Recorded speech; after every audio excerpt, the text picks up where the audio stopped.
लाहौर समेत पंजाब के मुख्तलिफ अजला में बारिशों का सिलसिला जारी है, जबकि डीजी खान और राजनपुर के अलावा अर्बन इलाकों में सैलाब का खदशा भी है। नुमाइंदे जाफर मिनियार इस वक्त PDMA के कंट्रोल रूम में मौजूद हैं। मजीद तफसीलात उनसे जानते हैं। जी जाफर।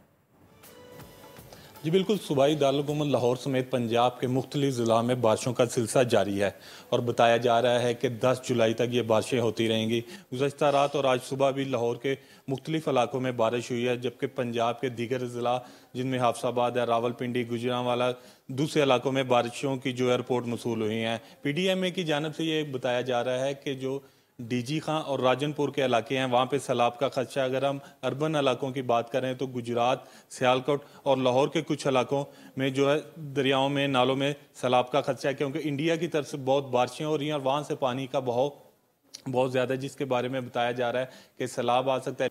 और दूसरी अगर हम लाहौर शहर की बात करें तो वासा की टीमें जो मुतहर्रिक वज़ीर आला पंजाब मरियम नवाज़ बार बार एक ही हुक्म जारी कर रही हैं कि बारिशों में जो तमाम टीमें अपना अपना काम करेंगी ताकि लोगों को जो है बचाया जा सके। मेरे पीछे कैमरा मैन हसन खां आपको दिखा सकते हैं, ये कि स्क्रीन लगी हुई है, इसमें हम पंजाब के मुख्तलिफ इज़ला को देख रहे हैं कि जहाँ पे बताया जा रहा है कि बारिशें हो सकती हैं और ये बारिशें आइंदा चंद रोज़ तक जारी रहेंगी। जी सब्सक्राइब करें और बेल दबाएं ताकि कोई खबर रह न जाए।